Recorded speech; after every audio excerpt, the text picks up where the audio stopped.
It's like The Lion King, but with dinosaurs. What's not to love, right?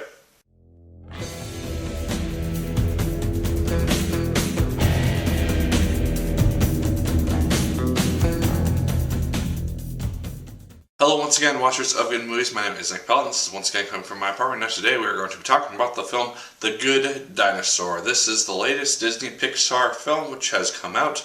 The last one, I believe, was Inside Out back this summer. One of my favorite films this year. Does The Good Dinosaur live up to that?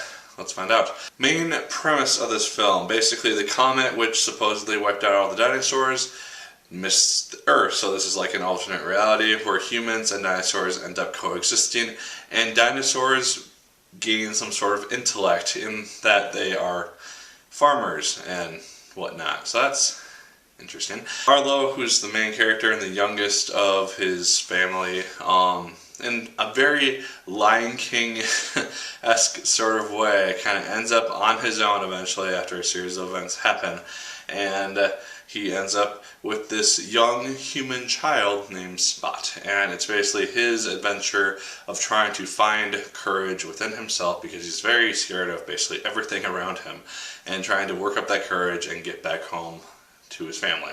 That's our general premise. It is a premise which has been done numerous times by other films and some much better films than this film. So in that, there's not a lot for adults. Pixar has recently gained a reputation, thanks to some fantastic titles and Disney along with it, for having films which appeal both to children and have deeper meanings that adults can really comprehend, take into consideration, and just really get a larger scope of enjoyment out of. This film doesn't really have that. It's a very basic premise. It deals with the concept of family and courage and all that stuff, which will appeal to younger children who are just getting exposed to these ideas for the first time in this format. So in that, it's much more aimed towards children than I was really expecting this film to be. That said, there are some dark elements to this film, and that's mainly in regards to dialogue and just some certain scenes which kind of deal with death and whatnot, and I really did enjoy that because it made the film a little bit more mature than I was really expecting it to be. The relationship between Arlo and Spot, though, that's kind of the main focus of the film. They start out as enemies and eventually just become best friends, and that relationship I thought formed quite nicely because they were kind of at odds for a little bit, and then eventually, in Need to Survive, they join forces and eventually become friends. It's something, like I said, you've seen it many times before. There is one scene, though, which really caught my attention, just how well it was crafted. I won't spoil it, but it is a scene in regards to family where Arlo is trying to explain the concept of family to Spot. And just the way that he does that and the way that Spot is able to understand that and convey death in his own experience. It's just very powerful because it's just a silent scene. There's very little dialogue within it, and just the actions that these characters take really just say a lot, and it's just a really cool scene that just stood out for me when I was watching this film. There's a lot of humor throughout this film as well. There's a lot of times where I was laughing at just some of the dialogue and some situations, but it's also a very strange and kind of ridiculous movie at times. It plays on a lot of stereotypes, and some of the things which happen are just kind of scenes which happen for about a minute or two, and then they don't really have a huge relevance to the story. They're just there kind of for a laugh, and then they kind of move on. And so there's a lot of those scenes as well where I was just kind of like, why is this happening? What's going on? What is this film?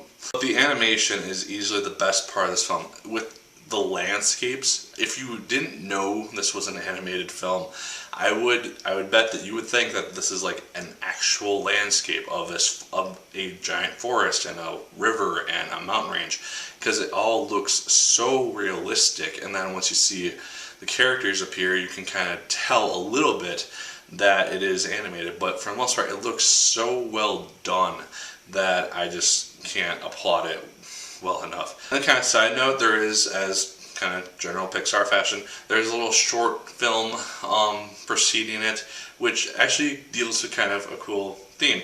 I won't spoil it, but it is quite cool, and I was pleasantly surprised with it, honestly. But The Good Dinosaur as a film, it's fine. It's going to appeal to children more than anyone else because it's a film that's aimed for children specifically. It doesn't have those adult-centered themes which adults watching the film, either a parent or just regular person without kids is going to appreciate and be able to comprehend. So it's not going to be as exciting for adults going to see this film, but children will get a kick out of it. It has this general story which we've seen a number of times, but they maybe haven't, and so they would get a kick out of it. So those are my thoughts on The Good Dinosaur. Let me know yours in the comments down below. Did you like the film as much as I did? Did you hate it more than I did? Let me know. Like, favorite, comment, and subscribe. Once again, if you so choose, I appreciate it immensely. And as always, my good people, my name is Nick Pell, and once again, keep on watching.